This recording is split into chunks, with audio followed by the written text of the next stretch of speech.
Zach from Gravel Bike California, here in Yreka, where I'm finally excited to make a video about some Siskiyou County gravel.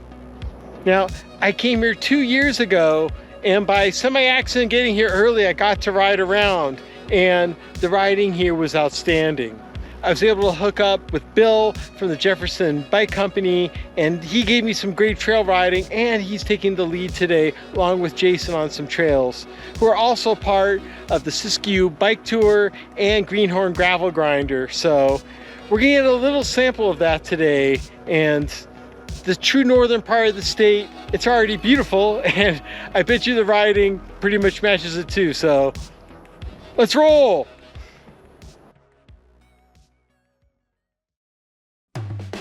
Bigger than even some states, Siskiyou County is the largest in Northern California, and I've driven through it many times, intrigued by its beauty and history, such as stopping into Dunsmuir, that's the last train stop in the state, and hosted Babe Ruth in a game about a century ago. 2 years ago, I had a happy accident picking up the family in Medford, having time to search for local riding knowledge in Yreka. Lucky to meet longtime resident Bill, giving me the lowdown for the humbug hurry-up, and letting me know I had time to explore some of it, and with the great surface and views, it made me feel like I was opening a Pandora's box of adventure. Since then on GBC Live, we've also been joined by Crystal and Jason to talk about the Greenhorn Gravel Grinder and Siskiyou Bike Tour that has 2 days of riding if you choose, which is still just the tip of the iceberg of the great riding in this region. Our route covered a good part of the long course of the Greenhorn Gravel Grinder, but in reverse. Though still crossing the two main peaks of Greenhorn and Scarface roads, with our climbing a quarter mile less than the main route, even though it was just 4 miles shorter.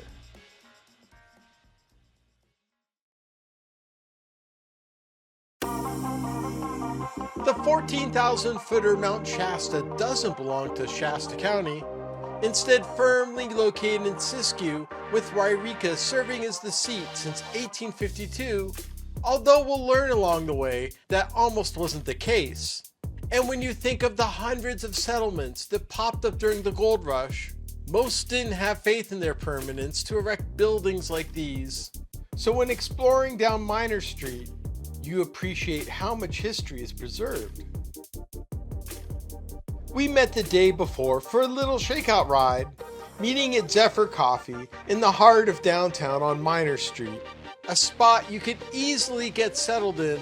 and take in some pages, but not all of them, as we had to get rolling, already intrigued where this indoor merry-go-round could be a sidebar, spinning by a number of Victorian-aged homes, with so many to tour, and they don't make them like these anymore.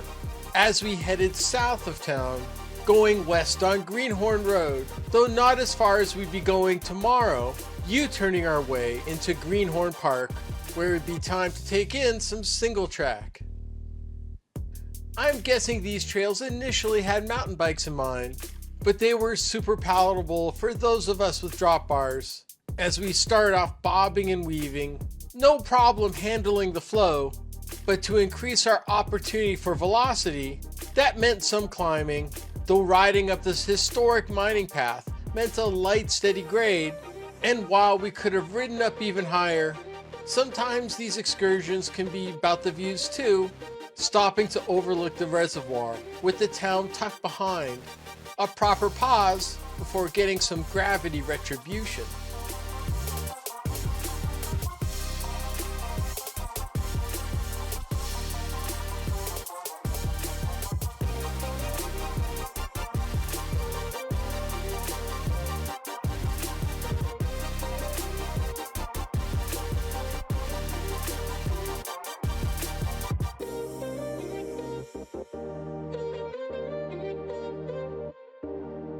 Our single track ultimately ended near the reservoir that I'm glad was stable enough for me to pull out my third camera, able to gander at these mining artifacts. But our 10-mile ride packed enough punch It made me ready for the main course coming the next morning. A proper sunrise is a great way to set the tone. Returning to Greenhorn Park again, where the gravel grinder starts, with a crew of Bill, Christy, a weird GBC fan alongside Jason, and Austin in the back, with Andrew of the Gravel Pack helping me to see if I can have too many cameras, as the first 3 miles were conversational, averaging under 3% to get going, and quiet to hear any oncoming traffic that was rare. There's more ranching around here than Google Maps probably imply, and a fair amount of farmyard animals being tended to, except this canine who signed the waiver in time to make this video, though we were at the point to brace ourselves for the second half of this climb,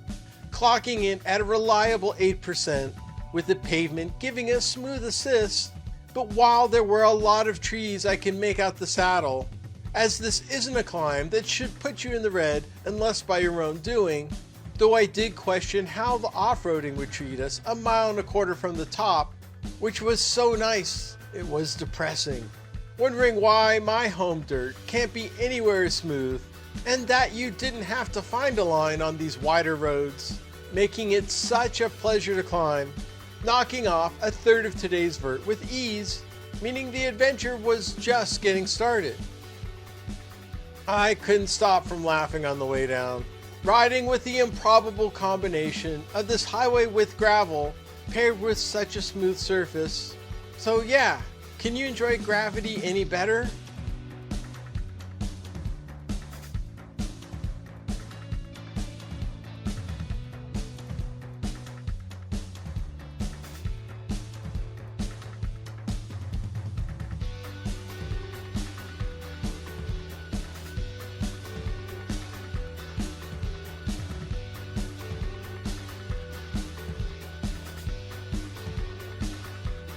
We interrupted our descent about 3.5 miles down, turning to the former site of Deadwood, that while completely gone now, challenged Yreka for the county seat in the 1850s, and disappeared soon after losing out, but we had a calmer future ahead, even with a little dust getting kicked up, as it seemed like those here temporarily didn't have the directive as the more permanent homeowners, looking like there may be some assessments to pave the road in front, which changed names to McAdams Creek Road after the peak, now coasting on the quieter grades at 2%, and a little washboard that was minimal, definitely resolved going back to pavement after passing mile 11. But that didn't change the nature of the beauty, nor the spaced out placement of these ranches, enjoying all these miles of light pedaling thanks to being alongside McAdams Creek that we were now crossing,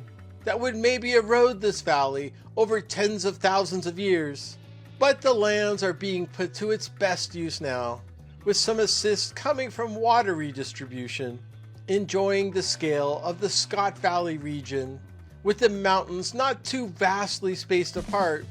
which some of the young ones think they have enough farming as it is. After mile 16, we came upon California's third lowest numbered highway, headed east away from Fort Jones, where the Greenhorn Grinder crosses south of this town, founded in 1850, only spending a couple of minutes on the highway before branching off onto Moffett Creek Road, glad to take this quainter parallel for the next 3.5 miles. Although there was a lot more going on here than I thought, including all the others out and about, though the overarching theme was clearly relaxed, seconded by the livestock. Just amazed how low stress and elegant the riding had been, and yet we weren't halfway done. But we did have to meet up with Highway 3, needing a little backtracking to continue on Moffett Creek Road, ready to begin our longest ascent of the day. We had a short stretch on Peach Orchard Road before meeting back onto Moffett Creek, getting pitchy at first, but averaging out to just 1% over the next 6 miles. And while the start is paved, crossing the creek a couple miles in had consequences, but they were mild with our return to dirt, and even bringing us more valleys, that I didn't expect this much of, even looking at the maps. Though we were ready for another to join, that'll soon be explained. Still, without passing a vehicle here yet, spotting the little Scarface climb that the long course branches off to, still within the realm of rustic homes, firmly planted with the right amount of open space, which then on cue brought our first vehicle, answering the question how dusty it can get, which knowledge would soon be forgotten, now starting our big climb up Scarface. If the big sweeping turn isn't a clue, the force consuming you should signal the big effort coming up, covering 4¼ miles, around 5.5%, and perhaps with the trees blocking views makes it feel longer, but no complaints taking shade when we can get it. That wasn't something we could take for granted, as there were patches of sky opening up, though at this hour the heat was still manageable, and the surface was also in great shape, though narrower than Greenhorn Road, as I could tell this forest was in different stages of growth, confirmed when looking around from above, passing this down tree that was today's biggest impediment caught on camera. Well, we just saw a little bear. If this is the last video of me you watch, well, I guess you know what happened. Although my head was now on a swivel, there were no issues from this point on, as local knowledge told me that bears stay away from people from the hunting in the area, with Bill catching on as we were still reliving our tale. But right as we were getting to the peak where Mike started from, thanks to this Grasshopper Veterans van popping up, providing water, saving us from stopping in Fort Jones, enjoying a break with only 1,000 feet of climbing left, but celebrating this peak before getting there.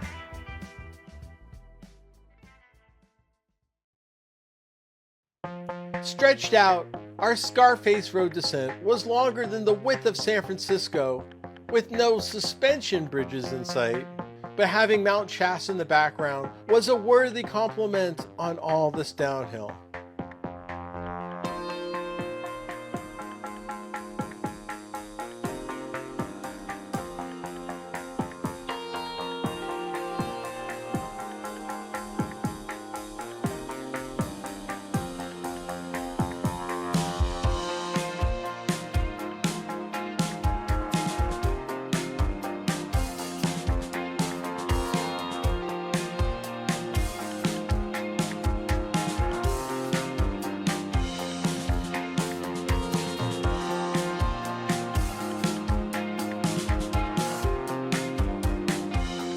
This was such a long descent, it was a good idea to regroup. That once we got rolling again, the dirt was still fast, but Scarface was starting to effort to work away from that, with the dirt transitioning to gravel, then just going pure pavement as it flattened out, letting us to spread our wings, while those with lack of movement sent these horses to shade, realizing for the first time on this ride that it's summer, and how green everything had been up until this point, because snow-capped mountains can skew your perspective, with our final phase starting on our turn onto Cram Gulch Road for our last segment of off-roading that I knew there would be climbing, but this northern stretch was deceptively downhill that changed after our first curve, subtly beginning this 2.6 mile climb, with the first half lodged into these high plains, as our friends would attest, with winds not an issue even in this noon hour. That thinking of lunch is a good time to bring up Jason Friendly Foods, not knowing he was also a chocolatier, producing soy, dairy, wheat, and gluten-free products. And if you're away for a few days filming gravel rides, these are great gifts to bring to the family. But that would have to be a reward for later, as Cram Gulch ramps up to 6% at the halfway point and continues to pitch up for the duration.